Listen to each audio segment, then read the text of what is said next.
Hello दोस्तों, स्वागत है आपका हमारे चैनल पर। आप सभी दोस्तों को राधे राधे। इस साल उत्पन्ना एकादशी व्रत 26 नवंबर दिन मंगलवार को रखा जाएगा। इस दिन व्रत रखकर भगवान विष्णु की विधि विधान से पूजा की जाती है। जिन लोगों को एकादशी व्रत का प्रारंभ करना होता है वो उत्पन्ना एकादशी से इसकी शुरुआत करते हैं, क्योंकि इस दिन ही देवी एकादशी की उत्पत्ति हुई थी। वैदिक पंचांग के अनुसार मार्गशीर्ष या अग्रहायण माह के कृष्ण पक्ष की एकादशी तिथि को उत्पन्ना एकादशी कहते हैं। इस दिन पूजा के समय उत्पन्ना एकादशी की व्रत कथा औशो पढ़ते हैं या सुनते हैं। इससे व्रत पूर्ण होता है और उसका महत्व भी पता चलता है।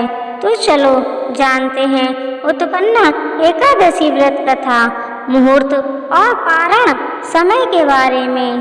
पौराणिक कथा के अनुसार सतयुग में मूर नाम का एक दैत्य था। वो बड़ा ही बलवान और भयानक था। उसने अपने पराक्रम से इंद्र समेत अनेक देवताओं को पराजित कर दिया और उनको स्वर्ग से भगा दिया।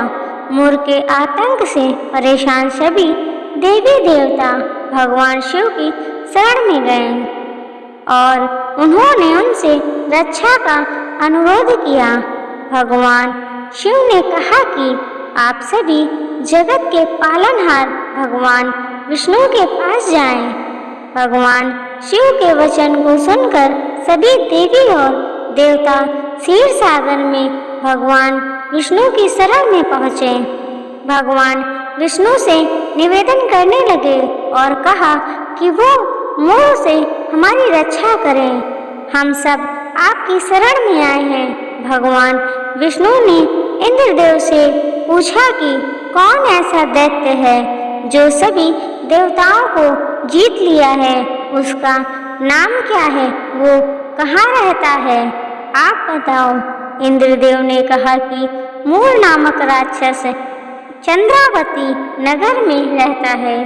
वह नारी जंग नामक राक्षस का बेटा है। वह बड़ा ही पराक्रमी और विख्यात है। इंद्रदेव की बात सुनकर भगवान विष्णु ने कहा कि वह जल्द ही मूर का संहार करेंगे। तुम सभी उसकी नगर चंद्रावती पहुँचो। श्री हरि का आदेश पाकर सभी देवी और देवताओं चंद्रावती नगरी की तरफ चल दिए। कुछ दूरी चलने पर मूर राक्षस अपने सैनिकों के साथ धरती पर जोर जोर से गरज रहा था। उससे डर के सभी देवी और देवता चारों दिशाओं में भागने लगे। तब श्री हरि विष्णु उससे युद्ध के लिए आगे बढ़े। उन्होंने अपने अस्त्र शस्त्रों से उसकी सेना को छिन्न भिन्न कर दिया। भगवान विष्णु और मूर के बीच में लगभग 10 साल तक युद्ध होता रहा, फिर भी मूर नहीं मारा गया।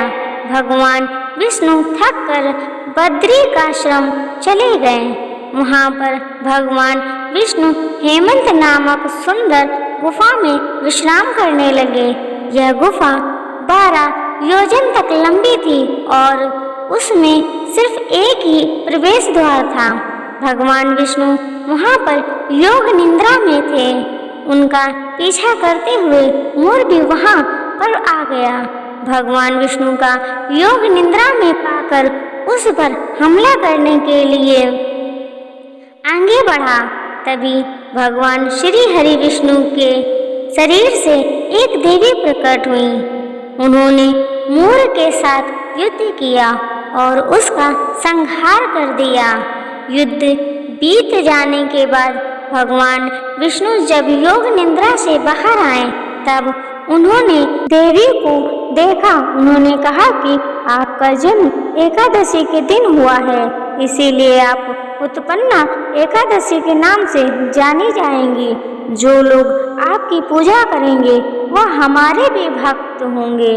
भगवान श्री कृष्ण ने युधिष्ठिर से यह कथा सुनाते हुए कहा था कि जो भी व्यक्ति एकादशी का व्रत करता है उसके पाप मिट जाते हैं, दुख दूर होते हैं और मृत्यु के बाद उसे परम गति की प्राप्ति होती है।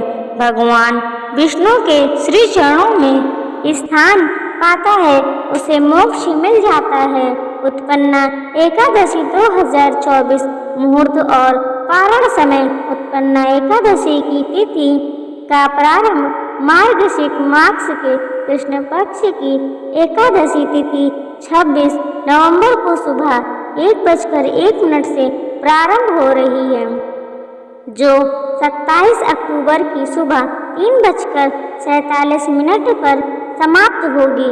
ऐसे में उदय तिथि के हिसाब से उत्पन्ना एकादशी का व्रत 26 नवंबर को रखा जाएगा।